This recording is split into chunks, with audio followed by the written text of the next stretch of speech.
Magandang araw mga katuto. So welcome back sa ating YouTube channel.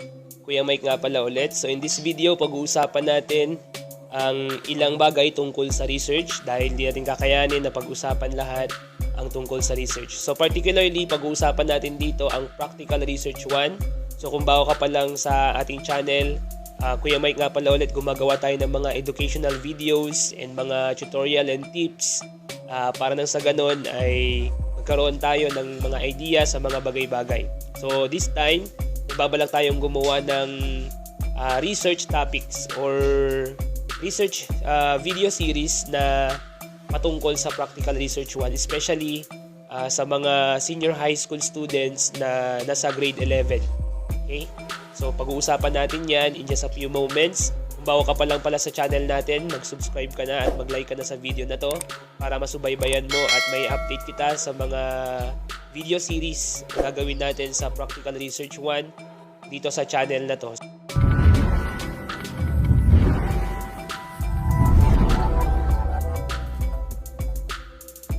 Sa video na to, ang ating objectives ay dalawa lang. Una, sisimulan natin ang ano nga ba ang definition ng research.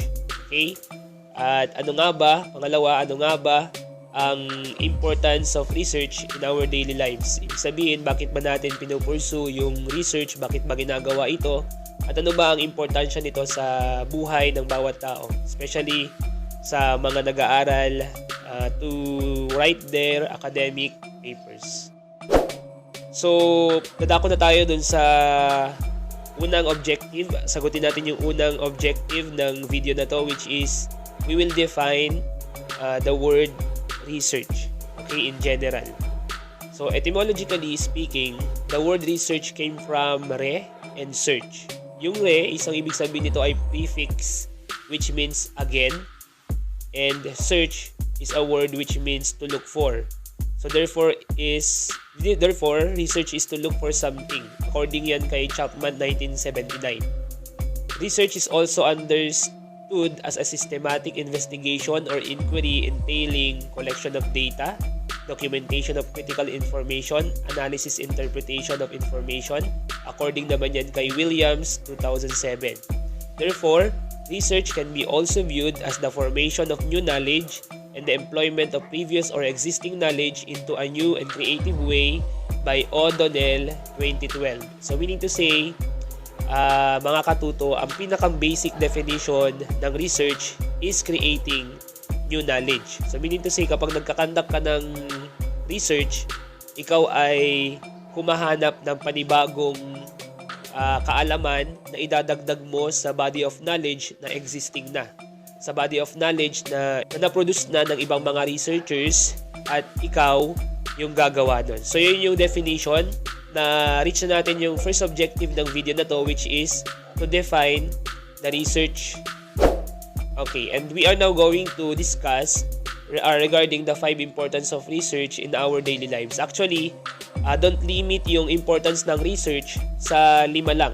Maraming importance yung research, pero ito po ay based from the research of Cristobal and Cristobal 2017 na meron po tayong 5 major importance of research na kailangan nating isaalang-alang in our daily lives. Ito yung dahilan kung bakit tayo nagpo-pursue ng research sa buhay natin or kung bakit natin to ginagawa as practice habang nasa high school pa lang kayo, especially kung kayo ay grade 11 and grade 12 or college or master's degree na gumagawa ng research. Pwede nyo rin tong pagbasehan, especially yung mga nasa grade 11 at grade 12. Magbe-benefit kayo dito sa mga topics na meron tayo sa video na ito or sa channel na ito. First, research aims for truth according to Rolfe 2002.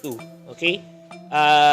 To explain this, nung unang panahon, according sa mga paniniwala, tayo yung center ng universe. Ang Earth is the center of the universe. Pero dahil sa kaalaman na isiniwalat ni Copernicus, according sa kanyang pag-aaral ng mga bituin, ng mga planeta, napag-alaman niya na ang center talaga, the solar system alone, is the sun. So meaning to say, nabulag tayo ng kasinungalingan noong unang panahon na yung tradisyon o yung kaalaman ng mga tao tayo yung center ng universe, pero hindi pala, kundi yung sun pala. So, it explains that research aims for truth. Katotohanan yung magiging bunga ng isang research according to Rolfe 2002. At isa pang paniniwala ng mga tao noong unang panahon na tayo bilang isang daigdig ay nakapatong sa isang likuran ng isang napakalaking turtle. So, isa siyang kasinungalingan dahil di naman siya totoo. At sa panahon natin ngayon, with all our creations, inventions, at lahat ng mga technologies na meron tayo, na i-explain na yung mundo ay nasa solar system, and within that solar system, ang sun ang pinaka-center. At we are just a part of a galaxy, which is the Milky Way galaxy na malapit sa Andromeda galaxy. At there are clusters of galaxies, iba't ibang shapes, iba't ibang shapes, iba't ibang characteristics of galaxies out there. Ibig sabihin, napakadami, billions of galaxies, hindi po mabilang. Ibig sabihin, napaka-vast, napakalaki ng universe. Okay, so research aims for truth. Number 2, research improves quality of human life by Bornman 2013. Totoo po ito. So, ini-improve nito yung quality of human life. Halimbawa, noong unang panahon, yung mga magulang natin, yung mga lolo't lola natin, susulat sila sa tao, kaibigan nila sa ibang bansa. It takes 2 to 3 months bago nila ma-receive yung letter. Tapos magre-reply yon 2 to 3 months again bago nila ma-receive yung letter nila. So, matagal yung communication. Hanggang sa dumating ang panahon, nagiging 1 linggo na lang. Hanggang sa dumating yung panahon na meron na tayong mabibilis na mga tagapagpadala ng mga letters o mga liham natin. So dahil sa research, nagkaroon tayo ng cellphone, karoon ng Facebook. Ayan si Mark Zuckerberg, na-invento niya ang Facebook. Siyempre, through research yan. Yun yung mga products of research na pinagsama-sama na, in-innovate na nila. When we say innovation, ito na yung itinagdag nila sa mga existing technologies. Kaya nagkaroon tayo ng mga additional advancement, breakthroughs sa technologies na ginagamit natin. That's why research improves quality of human life. Ngayon, ang tao kaya na makipag-virtual video call sa kahit saan mang parte ng buong mundo basta meron kang internet. So dati kung 3 months or 2 months dumadating yung message mo sa ibang tao, sa ibang panig ng mundo, ngayon, real time na pwede kang makipag-usap sa kanila. Sa Messenger lang, pwede kang makipag-usap ng load lang ang gagamitin mo or internet lang. And then, real time nakikipag-usap ka. So, improves quality of life. Noon, yung mga magulang natin, mga ninuno natin, dito sa amin, kung lalakarin mo yung bayan, papuntang baryo, it takes you parang 4 hours. Pero dahil sa invention like motorcycle or vehicles, kaya na nating puntahan yung mga dating pang-4 na oras ng 30 minuto na lang or mas mabilis pa. So meaning to say, yan yung mga products ng research na nag-i-improve talaga ng quality of life according to Bornman 2013. Okay, number 3 naman, research saves life.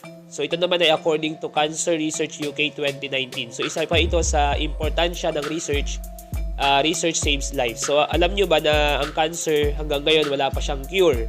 Pero meron na tayong mga researches na nagsasabing we can prevent cancer and we can treat cancer. Pero wala pang cure yung cancer, kaya nga yung mga researchers ay patuloy na nagsisikap na malaman para alamin kung ano nga ba yung pinakang cure ng cancer. Pero according to this statement, research saves life, marami nang nailigtas ang research ng mga buhay ng mga tao. Noong unang panahon, ang mga tao namamatay lang sa mga viruses, like yung mga respiratory viruses, namamatay na lang sila ng bigla-bigla at walang kalaban-laban. Kasi nga walang cure, walang gamot, dahil wala pang nakakaalam kung ano yung gamot. So halimbawa si Alexander Fleming, na imbento niya through serendipity, yung accidental discovery, na discover niya yung tinatawag nating penicillin. Okay, gamot yun na panglaban sa mga viruses. Ganon din naman si Alejandro Aguilar, na discover niya yung erythromycin. Yung erythromycin na ito naman yung panglaban sa mga bad bacteria na kung saan noon ikinamamatay ng tao. Pero ngayon, dahil sa mga gamot na ito, medicine na ito, breakthrough sa medicine field, ay nape-prevent natin na mawala ang isang buhay. Kaya nga, research saves life according to Cancer Research UK 2019. Pang-apat na importansya naman ng research is research gathers necessary information according to Eguinagu 2016. So, napakaraming information sa panahon natin ngayon. Merong mga false information at according nga sa isang pag-aaral na yung 85% ng data nakikita natin sa internet ay false. Ibig sabihin, 15% lang doon ang nagsasabi ng katotohanan. So, ibig sabihin, kung hindi ka marunong mag-filter ng mga information, maaari kang makagather ng mga false news. For example, may nagsasabi na patay na daw si Manny Pacquiao. Pero ang totoo naman, buhay na buhay pa si Manny Pacquiao. Meron ng mga 3,000 comments doon na nagsabi ng condolence. Hindi man lang nila inassure or verify kung talagang patay na si Manny Pacquiao. Pero buhay na buhay talaga siya. So, yun ay example lang na maaari tayong makakuha ng mga false news, mga misinfo dyan sa internet. So, research gathers necessary information. So, kapag nagre-research tayo, kinukuha lang natin yung mga necessary information. So, magtiwala tayo dun sa mga published books, dun sa mga talagang credible books, dun tayo magtitiwala. At kung gusto talaga natin sa internet, hanapin natin yung mga reliable sources, yung mga reliable sites. Okay? At maraming halimbawa niyan sa Google and other sites. Okay? Pang-lima, which is, ito na rin yung pinakampanghuling importance of research. Bago tayo magtapos, research explores humanity according to Lee Tran and Lee 2007. So, explores humanity. Hindi lang mga bagay, hindi lang mga phenomenon, hindi lang labas ng mundo, hindi lang hayop, hindi lang halaman ang pinag-uusapan, kundi research explores humanity. Ibig sabihin tayong mga tao din, the way we talk, the way we walk, the way we move, the way we think, lahat ng bagay na ito, our traditions, our communications, our language, are also being studied by the researchers. Okay?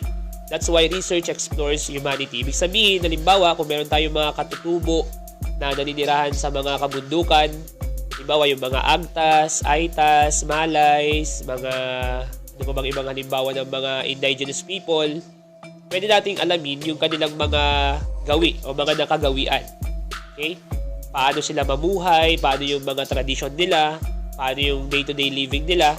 So we can study them because research explores humanity at makakatulong ito sa pag-benchmark natin. Halimbawa, sa Japan, bakit meron silang mahabang buhay? Bakit sila yung pinakamataas na life expectancy? Bakit hindi pwedeng maging ganun din ang life expectancy ng mga tao sa Pilipinas? So you can search kung paano yung ginagawa nilang diet, kung ano yung ginagawa nilang exercise, at you can adapt those. Kaya pag nalaman mo yun, maaaring magkaroon ka din ng mahabang buhay. So that is one of the importance of research. So isa pang halimbawa sa India, sa kanila lagi silang kumakain ng sili at saka ng mga sibuyas na kung saan nagpapabaho. Sa atin mabaho yung kanilang amoy. So alam nyo ba yung putok na tinatawag? So ganun yung amoy nila, lalo na yung mga lalaki sa kanila. Pero alam nyo ba sa atin, parang masangsang or bad na amoy yon. Pero sa India, kapag wala kang ganung amoy, yung putok na yon, pag wala kang ganung amoy, hindi ka attractive sa mga babae. So yung mga Indiano, pag meron silang ganung amoy, ay meron silang attraction sa babae. Which is parang ironic naman dito sa atin sa Pilipinas, kabaligtaran. Kapag may amoy kang ganun na mabaho, lalayuan ka ng mga tao. So research explores humanity. So ganun po yung explanation po nun. So, na-meet na po natin yung ating mga objectives sa gabing ito, sa video na ito. First is yung ma-define natin yung research. Nagsimula nga ito etymologically sa word na re at saka search. Re means again and search to look for. And then, nalaman din natin na isa pang definition nito is to create new knowledge. And as well as, na-discuss din natin yung 5 importance of research according to Cristobal and Cristobal 2017, which is number 1, research aims for truth. Number 2, research improves quality of life. Number 3, research saves life. Number 4, research gathers necessary information. And number 5, research explores humanity. So yun lamang po ang gusto kong ipahiwatig or iparinig sa inyo, ituro sa inyo ngayong video na ito, sa video na ito ngayong araw. At kung ngayon ka pa lang napabisita sa ating YouTube channel, mag-subscribe ka na at pindutin mo na rin yung notification bell button para ma-update kita sa mga susunod nating pag-uusapan in the next video. So pag-uusapan natin next video ay ang characteristics, processes, and ethics of research. Ano nga ba ang characteristics ng research? Pangalawa, ano ba yung proseso, yung step-by-step guide ng paggawa ng research? At pangatlo ay yung ethics of research. Bilang isang tao, paano ba natin ikakandak ng ethical yung isang research? Kagaya ng teacher, merong ethics for teachers, meron ding ethics for engineers, meron ding ethics for doctors, at iba pa. So yun yung mga pag-uusapan natin in the next video, kaya mag-subscribe ka na kung ngayon ka pa lang napabisita dito. By the way, kung gusto nyo pala magpa-shoutout dito sa channel ni Kuya Mike, just comment down below, #Kuya Mike pa-shoutout. And kung gusto nyo mag-request ng video, i-comment nyo lang din dyan sa comment section para gawan natin ng video kung sino yung mas maraming request. And once again, here's Kuya Mike. Maraming salamat sa panonood. Peace.